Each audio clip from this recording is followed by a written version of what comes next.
সাল্লাল্লাহু আলাইহি ওয়াসাল্লাম। এলাকাগুলো এখন দেখছেন, পাহাড়গুলো আপনারা গুগলে ঢুকে দেখেন সবুজ হয়ে যাচ্ছে। এই সবুজ হয়ে যাওয়ার কারণে অনেকে বলতেছে কিয়ামত আসে। আচ্ছা, কিয়ামত আসবে, এখন কবে আসবে এটা কি আল্লাহ ছাড়া কেউ জানে?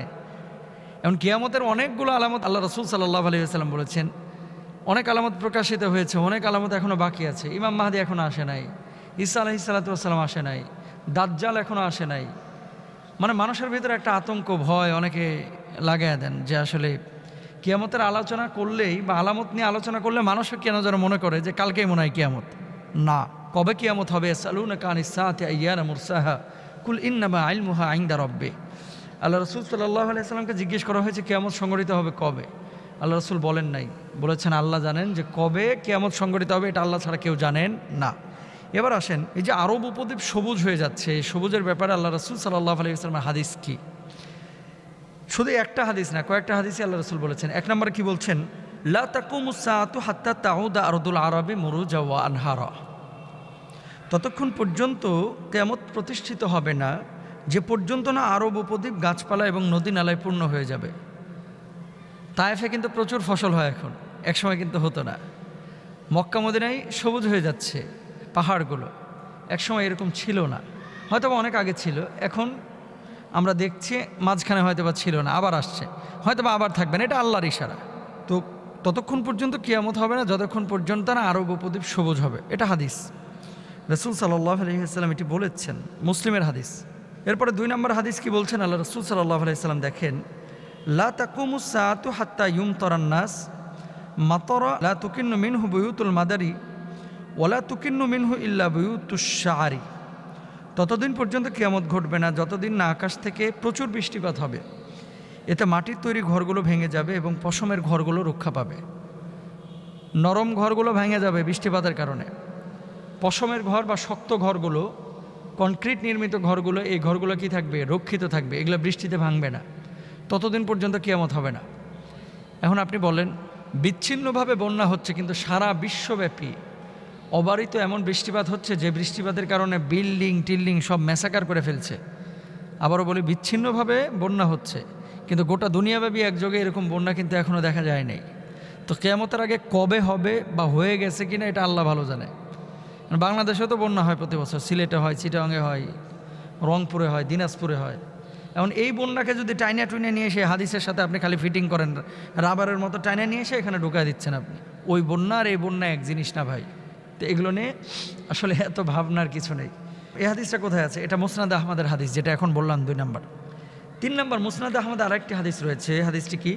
লা তাকুমুস সাআতু হাত্তা ইউমতারান নাস মাতারা আমান ওয়ালা তামবুতাল আরদু শাইআ। কিয়ামতের আগে এত অধিক পরিমাণে বৃষ্টিপাত হবে যেই বৃষ্টিপাতের কারণে ফসল ফলাদি আর নতুন করে জন্মাবে না। আচ্ছা, আপনি বলেন তো যে আপনার এই যে এখন আপনি বাজারে যান, কোন ফসলটা বাংলাদেশে হয় বাজারে নাই আপনি দেখান। তার মানে কি ফসল ফলাদির উৎপাদন এখনও কিন্তু স্বাভাবিকভাবেই চলছে। বন্যার কারণে সাময়িকভাবে ফসলের দাম বাড়ে, যে উৎপাদন কম হয়েছে, কিন্তু বাজার গেলে ফসল পাওয়া যায় না, এরকম বাজার কিন্তু পৃথিবীতে এখনও খুব একটা মানে এরকম বাজার তৈরি হয় নাই যে যেখানে গেলে ফসল ফলাদি পাওয়া যায় না। এখন কথা হচ্ছে, এই হাদিসগুলো থেকে কিয়ামতের আলামত বলা হয়েছে। ইমাম মাহদী আলাইহিস সালাতু ওয়াস সালামের আগে অধিক বৃষ্টিপাত, তুষারপাত, নদ নদী গাছপালায় ভরে যাবে এমন কোনো বর্ণনা আসে নাই।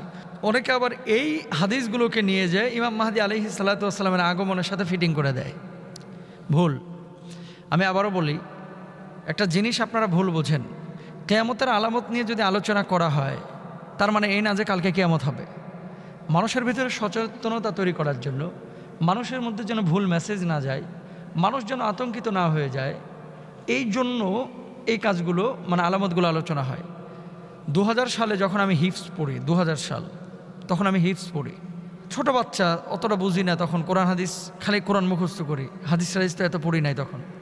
একজন বড় ছাত্র ছিল ভারতের, আমাদের সাথে পড়তো, পশ্চিমবাংলার, বলতেছে 2000 সালের পরে কি হবে দুনিয়াতে এটা আল্লাহর নবী বলছে, আমি জানি না। তো আমি ছোট মানুষ, আমরা মনে করতাম কি মনে হয় তাহলে কালকে কিয়ামত হয়ে যাবে। তো রাত্রিবেলায় শুয়ে শুয়ে ভাবতাম, এটা আমার কথা বলতেছি, যে না জানি কালকে দুনিয়া ধ্বংস হয়ে যায়। 24টা ঘন্টা আতঙ্কের মধ্যে থাকতাম এই কথাটা শোনার পর থেকে। তো এরকম কিয়ামত নিয়ে যখন কথাবার্তা হয় তখন আপনারা অনেকে আতঙ্কে পড়ে যান। আতঙ্কিত হবেন না, কিয়ামত যেদিন হওয়ার সেদিন হবে। আপনি আপনার আমল নিয়ে কবরে যাচ্ছেন কিনা এই জিনিসটা দেখেন। আল্লাহ বোঝার তৌফিক দান করুন। আল্লাহ রসুল সাল্লাল্লাহু আলাইহি ওয়াসাল্লাম ওই স্বামী স্ত্রী এবং মানুষের জন্য জান্নাতের অঙ্গীকার করেছেন। নবীজি সাল্লাল্লাহু আলাইহি ওয়াসাল্লাম তাকে জান্নাতে নিবেন, ওয়াদা করেছেন। সুবহানাল্লাহ। আল্লাহর হাবিব সাল্লাল্লাহু আলাইহি ওয়াসাল্লাম একটা হাদিস, সুনানে আবু দাউদ, হাদিস নাম্বার হচ্ছে 4167। কি বলছেন? আনা জাইমুন বিবাইতিন ফি রাবাদিল জান্নাতি লিমান তারাকাল মিরা ওয়া ইন কানা মুহিক্কান। আমি সেই ব্যক্তিকে জান্নাতের মধ্যভাগে ঘর দেওয়ার জামানত দিচ্ছি। মানে নবীজি নিজে জিম্মাদার হচ্ছেন ওই ব্যক্তিকে জান্নাতের মধ্যখানে ঘর দেওয়ার জন্য। নবীজি নিজে জান্নাতে নেওয়ার জিম্মাদারি হচ্ছেন। কাকে? যে ন্যায়ের উপরে হয়েও ঝগড়া ছেড়ে দেয়, অর্থাৎ সে ন্যায়ের উপরে ছিল, ফলে নিজের অধিকার আদায়ে সে মামলা মোকদ্দমা করতে পারত, অথবা অন্য উপায়ে চাপ প্রয়োগ করে তার অধিকার আদায় করে নিতে পারত। আমার সামর্থ্য আছে প্রতিশোধ নেওয়ার, সামর্থ্য আছে তার সাথে ঝগড়া করার, সামর্থ্য আছে তাকে নিষ্পেষিত করে ফেলার, সামর্থ্য আছে তাকে ধরে দেওয়ার, সামর্থ্য আছে তাকে ধ্বংস করার। কিন্তু আল্লাহর দিকে তাকায়া, নবী সাল্লাল্লাহু আলাইহি ওয়াসাল্লামের ভালোবাসার দিকে তাকায়া আমি সে মানুষটার কোনো প্রতিশোধ নিলাম না, সে মানুষটার কোনো ক্ষতি আমি করলাম না, সে মানুষটার কোনো অপকার আমি করলাম না। আল্লাহ নবী সাল্লাল্লাহু আলাইহি ওয়াসাল্লাম বলছেন, আমি ওই ব্যক্তির জন্য জান্নাতের ভেতরে অট্টালিকা বানানোর নিজে জিম্মাদার হয়ে গেলাম। সুবহানাল্লাহ। সুতরাং আপনার বন্ধু যদি আপনাকে কষ্ট দেয়, আপনার বউ যদি আপনারা কষ্ট দেয়, স্বামীকে যদি বউ কষ্ট দেয়, অথবা আপনার ভাই যদি আপনাকে কষ্ট দেয়, আপনি ছেড়ে দেন না, মাফ করে দেন। দেখেন, এই পৃথিবীর বুকে সবচাইতে ভালো আছে কারা জানেন? যারা খুব বেশি ক্ষমা করতে পারে। আপনি যত বেশি ক্ষমা করবেন, যত বেশি মানুষকে মাফ করতে পারবেন, নিজের ভিতরে জ্বালা তত কম হবে, নিজের ভিতরে অস্থিরতা তত কম কাজ করবে। ধরেন আপনার ভাই আপনাকে ঠকিয়েছে, আপনি বিদেশে ছিলেন, প্রতি মাসে মাসে টাকা পাঠিয়েছেন, আপনার বাপ আর আপনার ভাই জায়গা জমি কিনে তাদের নামে করে নিয়েছে। বাড়িতে আসলেন, আসার পরে দেখতে পেলেন আপনার আর কিছু নেই, মাফ করে দেন। আপনি বলবেন, এও কি সম্ভব?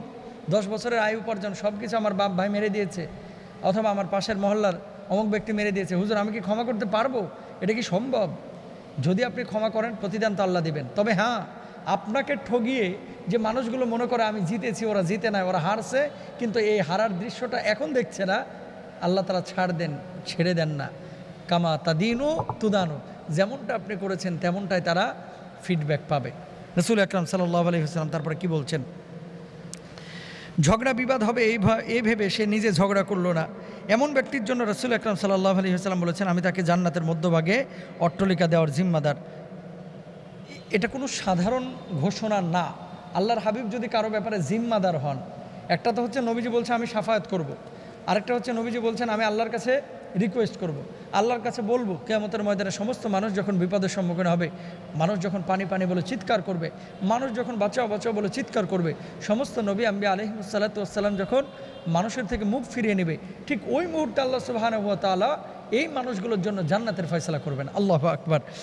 তো আল্লাহ রাসূল সাল্লাল্লাহু আলাইহি ওয়াসাল্লাম জিম্মাদার তাদের জন্য হবেন। এখন রাসূল আকরাম সাল্লাল্লাহু আলাইহি ওয়াসাল্লাম শিক্ষা দিচ্ছেন কি? তোমরা ঝগড়া করো না, কলহ বিবাদ করো না, ঝগড়ার উৎস বন্ধ করে দাও।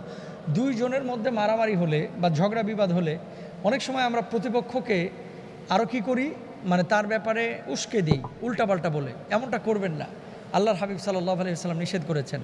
স্বামী স্ত্রীর মধ্যে যখন ঝগড়া বিবাদ হয়, অনেক সময় দেখবেন ঝগড়া হয়েছে, এদিক থেকে কিন্তু ছোট্ট মানুষগুলো অনেক ভালো।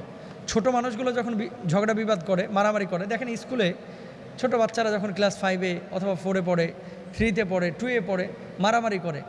একদিন আজকে মারামারি করলো, আবার কিন্তু কালকে ঠিক হয়ে গেল। বাচ্চারা দেখবেন যখনই মারামারি করে, দুই ভাই, একটা বড় একটা ছোট, মারামারি করতেছে, এই মারামারি করে নাক মুখ একেবারে মনে হলো যেন ফাটায় ফেলছে, কিন্তু পরবর্তীতে আবার একসাথে বসে বসে খাচ্ছে। কেন? তার মানে কি? এই যে শিশুসুলভ যে আচরণটা, যখন ঝগড়া হয়েছে তারপর আর মনে রাখে না, কিন্তু আমরা বড়রা কী করি? আমরা এটাকে মনে রেখে বিষিয়ে নিজেদেরকেও জ্বালাই এবং অন্যজনকে অভিশাপ দিই। এটা করবেন না। যত ক্ষমা করতে পারবেন তত আপনি ভালো থাকতে পারবেন, যত মানুষকে মাফ করতে পারবেন তত আপনি ভালো থাকতে পারবেন। এবং রাসূল আকরাম সাল্লাল্লাহু আলাইহি ওয়াসাল্লাম যেই জান্নাতের জিম্মাদার হয়েছেন সেই জান্নাতে আপনি যেতে পারবেন। আল্লাহ সুবহানাহু ওয়া তাআলা আমাদেরকে জান্নাতে যাওয়ার তৌফিক দান করুন এবং এই আমলগুলো করার তৌফিক দান করুন।